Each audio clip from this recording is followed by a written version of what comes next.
Você sabe o que é o acabamento do aço inox e por que ele faz tanta diferença no resultado final?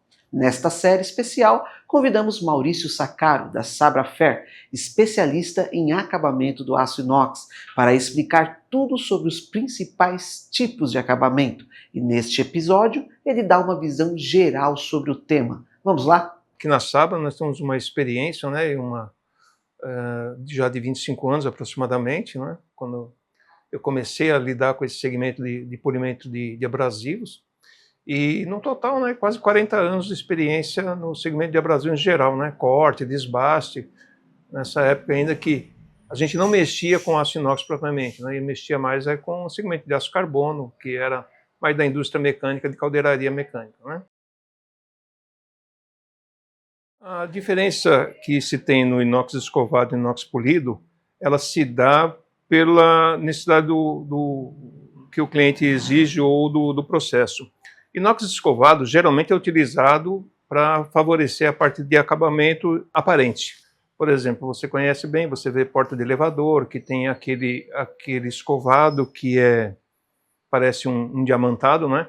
Isso é muito bom para você conseguir visualização estética. Já no polimento, você atende mais normas ligadas, necessidades ligadas à parte de higiene, à parte fabril de tanques da indústria alimentícia, onde é necessário que você tenha rugosidade zero, vamos dizer assim, para você evitar contaminação do material e esses outros segmentos, né? Também é estético porque ele é de alto brilho. Ele é refletivo, como o pessoal fala, né? Acabamento espelhado, né? Mas ele é principalmente necessário para você conseguir condição de não acúmulo de sujeira e não acúmulo de contaminantes. O erro mais comum do pessoal, principalmente quem está inicializando, né, com o inox, não conhecer realmente a necessidade. O inox ele precisa de um abrasivo de qualidade, ele precisa de um abrasivo de uma máquina potente, e o pessoal às vezes quer fazer mais ou menos na gambiarra, né? Tem uma furadeira, alguma coisa assim, meio artesanal, não conhece tudo que o inox exige para você ter um bom acabamento. E principalmente as etapas anteriores do processo dele foram mal estabelecidas.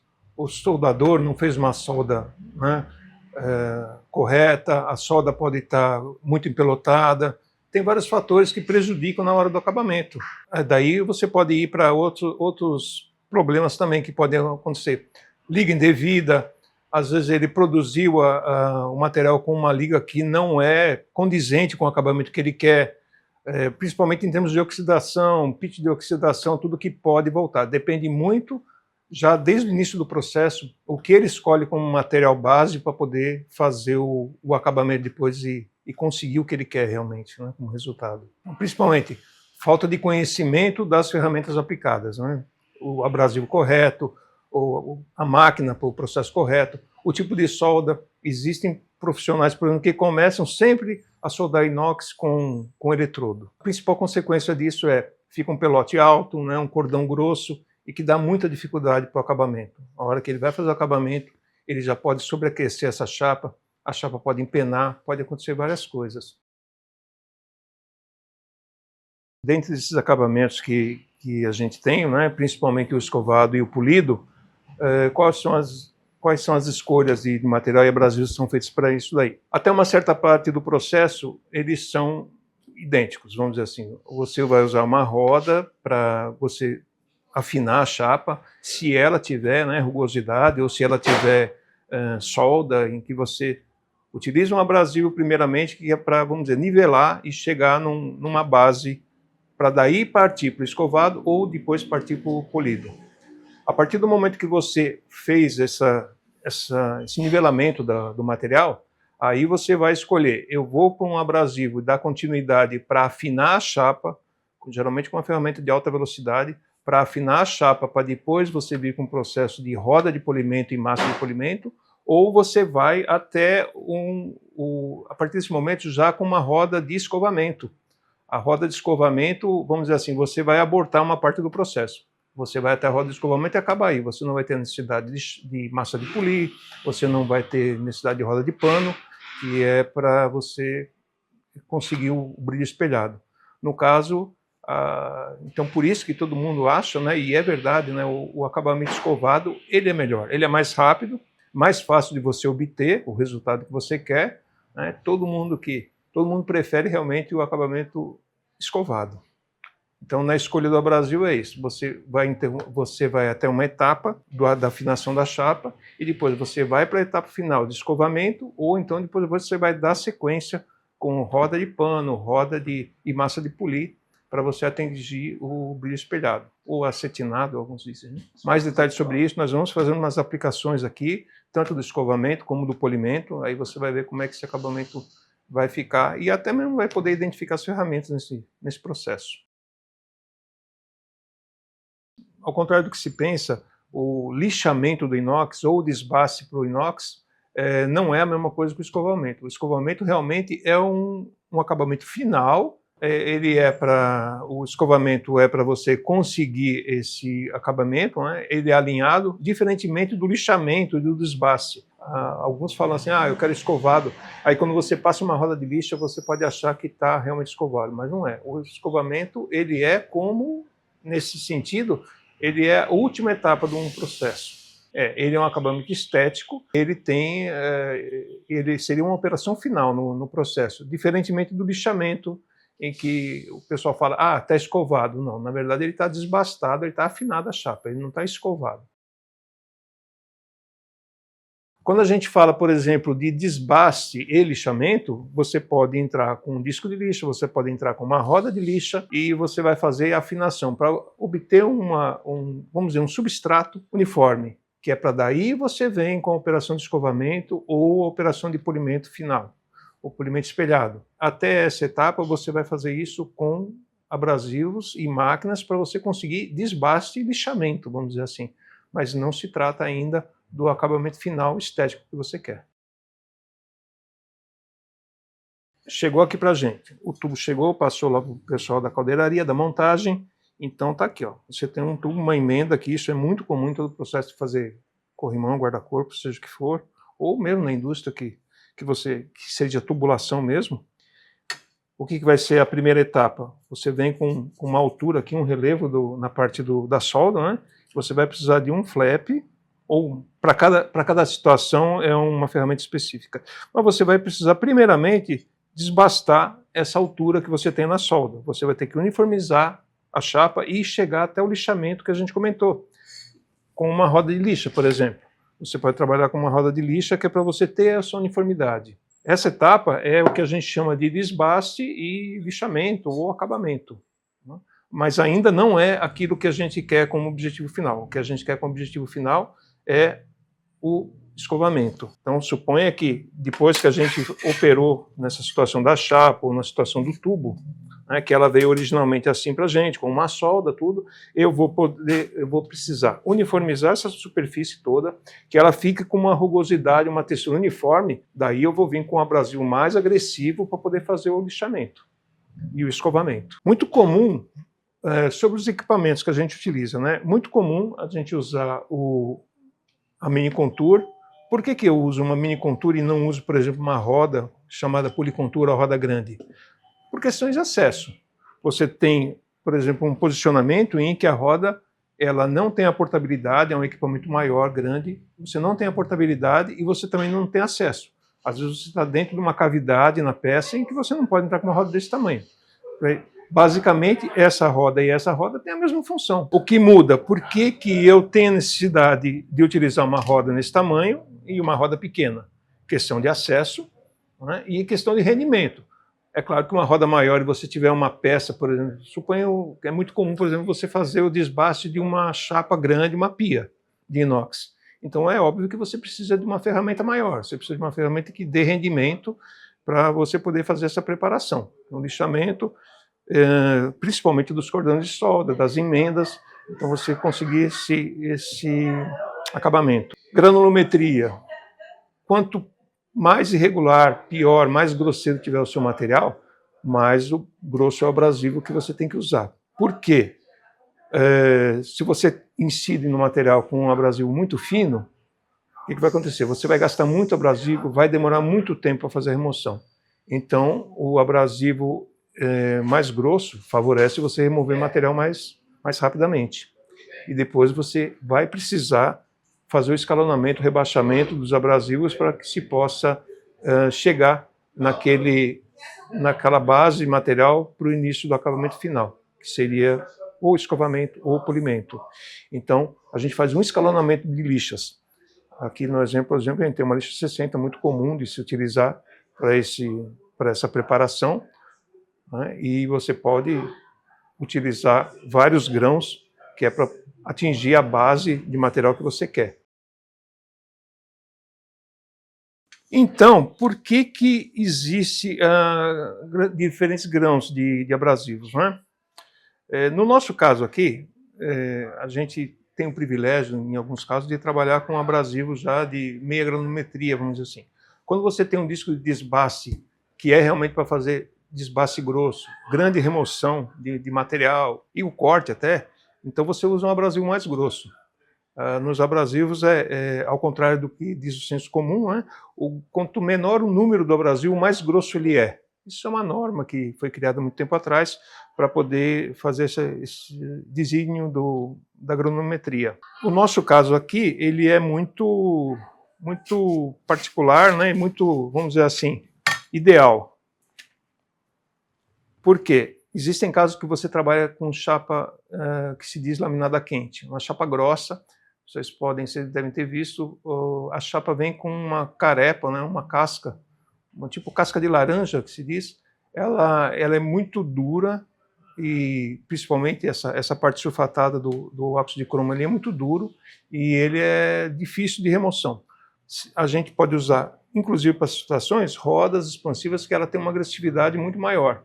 Ou flap de lixa também, que é para remover essa camada inicial, que ela é muito dura, né? Agora, quando o material... Isso também é utilizado com abrasivos mais grossos. Você quer retirar uma camada superficial que ela é muito dura, então você precisa de mais potência, você precisa de um abrasivo mais grosso, que é para poder remover essa carepa indesejada no início do processo. No nosso caso aqui, nós já recebemos, tipo assim, mamão mastigado, né? O negócio, a chapa já está fina, já está acabada, tem a situação da solda. Então aqui eu já começo com um abrasivo mais fino. Nesse caso aqui, em vez de utilizar um abrasivo grosso, como a gente falou, uma roda de alto coeficiente de remoção, eu posso já trabalhar com um abrasivo só para fazer a uniformização. Uma roda, por exemplo, desse tipo, no grão 150, 180, ela já vai criar essa uniformidade necessária. Quando que eu tenho que novamente usar um abrasivo mais grosso? Quando essa chapa já está riscada. Se ela tem risco profundo, imagina a dificuldade que seria você ter que passar um abrasivo fino até conseguir a uniformidade da superfície.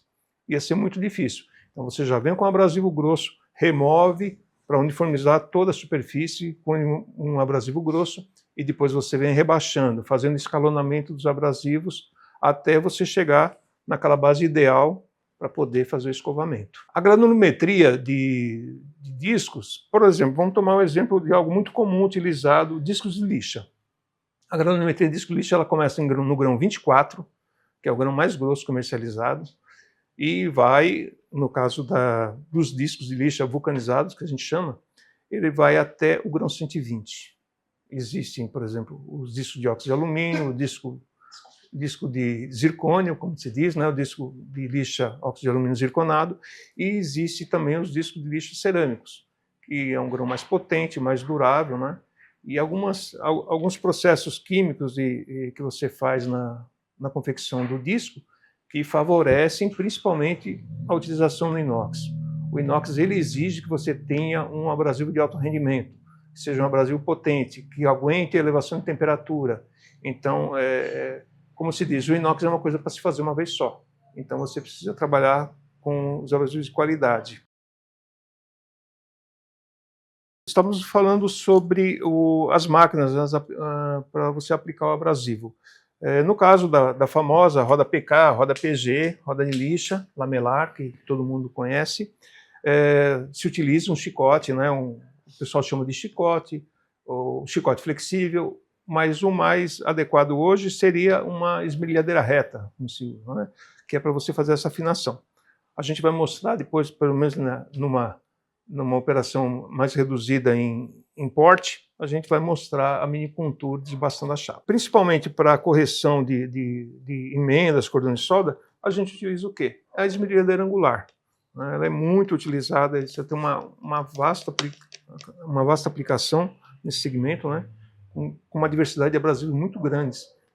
Então, é uma das ferramentas que mais se usa em todo esse segmento de acabamento.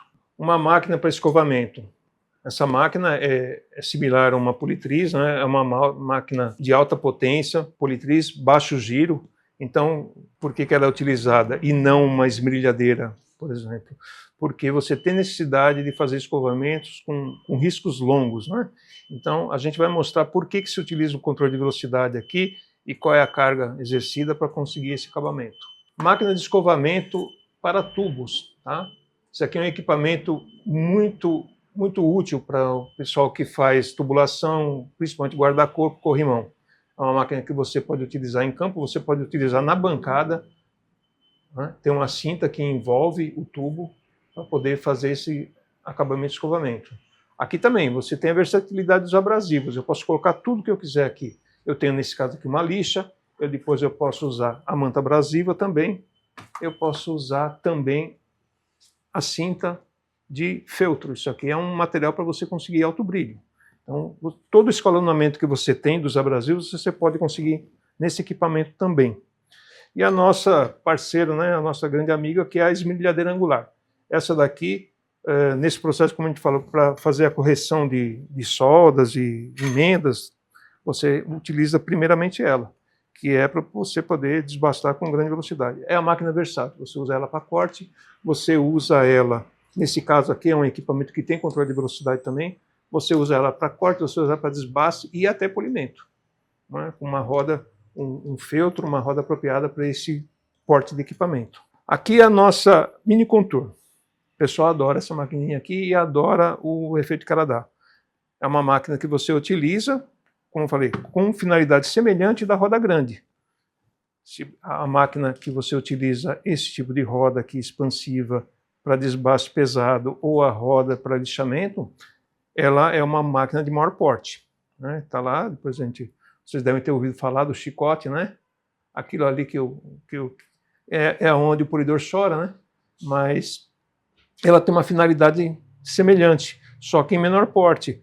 O pessoal utiliza muito, existem muitas cavidades de dificuldade de acesso em que você não consegue entrar com uma roda desse porte, então você entra com a pequena. Você fazer contorno em espaços reduzidos, né? Você pode trabalhar com ela. Existem essas máquinas aqui também, para quem tem ainda espaço mais reduzido ainda, você trabalha com uma máquina pneumática. A máquina pneumática, embora ela tenha outras exigências, né, ela facilita e ela promove um acesso muito mais facilitado, tá? Para realmente cantos difíceis. O abrasivo, o processo de polimento e acabamento, aliás, ele principalmente se trata de ter acesso, né? Você tem tantas superfícies diferentes, você tem tantos acabamentos diferentes, então se trata de que ferramenta, em que posição eu vou utilizar para poder conseguir o acabamento que eu quero. De forma geral, o assunto que interessa muito para a gente aqui é a camada passiva, independentemente de liga, porque cada liga pode ter um tipo de contaminação no futuro diferente. A gente fala sempre assim do mundo ideal, do 304, do 316, em que quanto mais você faz polimento, quanto mais para o espelho você segue, mais a camada passiva se apresenta. Então, é um acabamento que vai garantir no futuro que você evite contaminações, porque você não tem trincheiras, você não tem lugares para a contaminação se acumular e gerar a ferrugem. É comentado a respeito do sentido do escovamento que a gente faz. Mas qual é o sentido do escovamento? Se ele é vertical, se ele é horizontal, quem define isso é o seu desenho, é o seu projeto que está dizendo. Normalmente, quando você tem um sentido vertical de escovamento, você vai procurar obedecer isso em toda a peça. né, que é para evitar aquele tipo de contraste ou de desvio. O escovamento ele deve ser o mais reto, né, o mais alinhado possível, semelhante àquilo quando a gente já compra a chapa pronta escovada. A gente vai tentar fazer o processo nessa situação com equipamento, a peça já montada, tentar imitar o máximo possível aquilo que é feito na usina, né, quando a chapa já é escovada originalmente. Sobre a questão dos riscos, não é, que aparecem no escovamento. Muitos profissionais eles preferem fazer o escovamento justamente para disfarçar, não é, alguma irregularidade ou riscos que você tenha embaixo na chapa. Como evitar isso? Principalmente os riscos. Você tem que fazer a parte do lixamento, você tem que fazer a parte de uniformização de chapa muito bem feita.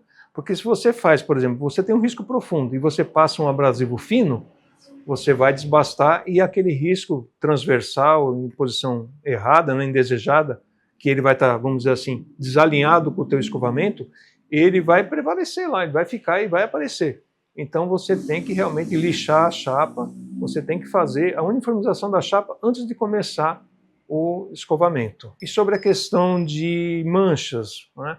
As manchas elas podem ocorrer como? Sujeira na chapa, principalmente depois da acabada do escovamento, sujeira ou contaminação, e materiais de liga diferente pode dar uma pequena descoloração, uma diferença, principalmente na solda, mas isso é quase que imperceptível e também ninguém faz isso, né? Todo mundo que faz chapa, utiliza a chapa 304 vai acabar soldando com a vareta 308, então isso daí não vai gerar problemas. E principalmente, escovamento e polimento, você tem que trabalhar refrigerando a chapa. O pessoal usa, né, no polimento usa massa com sebo, né, que ele também facilita o corte e também ele resfria a chapa. Existem os abrasivos também, que eles têm um tal de, o pessoal chama de topsize, ele tem um cooler, né, uma resina no grão, que é justamente para evitar sobreaquecimento da chapa. Manchas do tipo amarelada ou azulada, escurecidas, é por sobreaquecimento. Então você vai ter que polir e remover, vamos dizer, essa parte queimada que está na superfície da chapa. Essas seriam as manchas mais comuns, né? Existem alguns profissionais que fazem, por exemplo, a parte de tubo com escovamento longitudinal. Além de esteticamente não ficar bonito, né, dá mais trabalho, porque você teria que virar a chapa e passar na roda no contorno.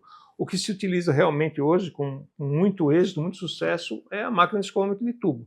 E ela vai fazer esse escovamento perpendicular. Além de ser esteticamente muito melhor, muito mais bonito e muito mais fácil de obter resultado do que escovar o tubo redondo longitudinalmente. Então, basicamente, os escovamentos são esses dois processos. Chapa longitudinalmente e o tubo também no sentido perpendicular, o escovamento.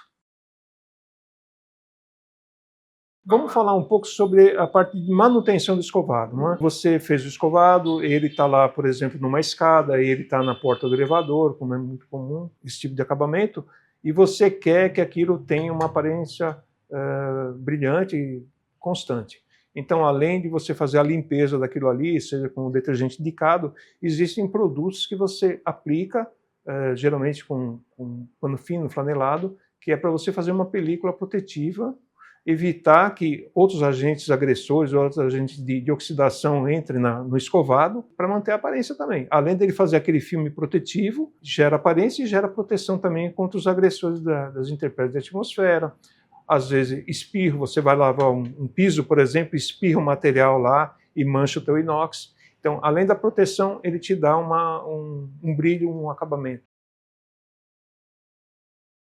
Esses líquidos dos quais a gente está falando para manutenção, né, e brilho e aparência do inox, né, você tem ele nas versões spray, que são mais econômicas, né, mais práticas de utilizar no dia a dia. Você tem também a versão cômoda, por exemplo, do produto em aerosol, né, e são produtos que não tem toxicidade para você utilizar, é um produto de aparência. São líquidos formulados, como se diz, você aplica sobretudo com papel toalha, né, ou com pano que não solte fibra, que não solte fiapos. Você imagina, porque isso daqui ele vai ter uma aderência no escovado e que você não quer aqueles pelos do tecido grudado junto. Então você precisa também de um pano, né, para aplicação que seja de uma boa qualidade. Uma esponja ou um pano depois, uma flanela para remoção do excesso de produto. Olha, não existe, pelo menos no que é entendimento, no que a gente vê por aí, não existe contaminante pior do que você utilizar o abrasivo em aço carbono e depois você utilizar o mesmo abrasivo no inox. Por quê? Ele vai arrastar aquela partícula de ferro e vai jogar em cima do teu acabamento. Por exemplo, outros contaminantes, como o cloro, por exemplo, que podem vir a oxidar e gerar contaminação no material, eles independem do abrasivo. Existem abrasivos que falam, o abrasivo tem contaminante? Pode ser que ele tenha, mas se você não fizer a parte depois de passivação, descontaminação, nada adianta você ter um abrasivo que não tenha contaminante nenhum, mas quando você vai fazer a operação, você contamina ele com o ambiente externo, com sujeira no material que você está utilizando, com limalha de ferro, principalmente, que é o principal, né? Então, a gente fala de contaminação, mas se esquece que a contaminação pode vir por outros meios, entendeu? Existem abrasivos que têm cloro na formulação, tudo existe, né? A maioria, os abrasivos de alta qualidade, eles não têm, mas é uma parte do processo, essa limpeza, vamos dizer assim, para evitar contaminação, é uma parte que você deve realizar no final do processo.